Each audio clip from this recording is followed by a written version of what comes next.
21 नाई की उच्च नियुक्ति। शाही नाई का महाराज कृष्णदेव राय के बाल काटने और दाढ़ी बनाने महल में आना जाना लगा रहता था। जब वह राजा दरबारियों को देखता तो स्वयं भी राजा दरबारी बनने सपने देखा करता था। एक दिन जब वह महल आकर महाराज कृष्णदेव राय के शयन कक्ष में गया तो देखा कि महाराज गहरी नींद में सोए हुए हैं।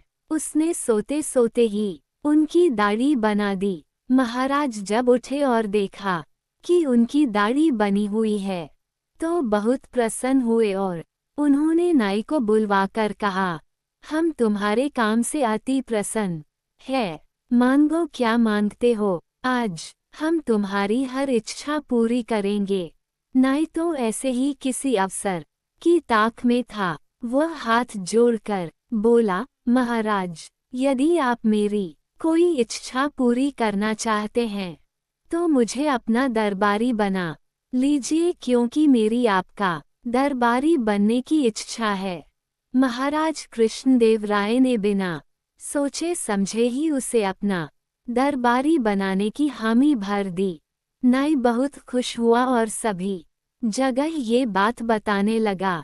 जब दरबारियों को ये बात पता चली तो वे चिंतित हो गए।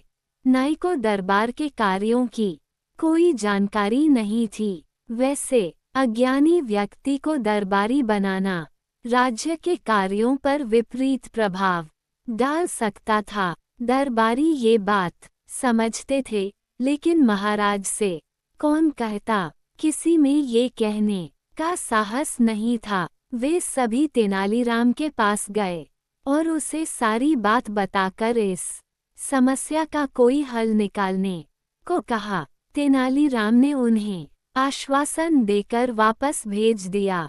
अगले दिन रोज की तरह महाराज सुबह सुबह नदी किनारे टहलने गए। वहां उन्होंने देखा कि तेनालीराम एक काले को कुत्ते को रगड़ रगड़ कर नहला रहा है। ये देख उन्हें बड़ा आश्चर्य हुआ। वे तेनालीराम से बोले, सुबह सुबह ये क्या कर रहे हो तेनाली? तेनालीराम बोला, महाराज, मैं इस कुत्ते को रगड़ रगड़ कर नहला रहा हूँ ताकि ये सफेद हो जाए। अरे काला कुत्ता सफेद कैसे होगा तेनाली? महाराज ने हंसते हुए पूछा। महाराज, जब एक अयोग्य व्यक्ति राजा दरबारी बन सकता है तो काला कुत्ता भी सफेद हो सकता है। तेनालीराम ने उत्तर दिया। महाराज समझ गए कि तेनालीराम का इशारा किस ओर है। उन्होंने नाई को राजा दरबारी न बनाकर वही स्थान दिया जिसके लिए वह उपयुक्त था।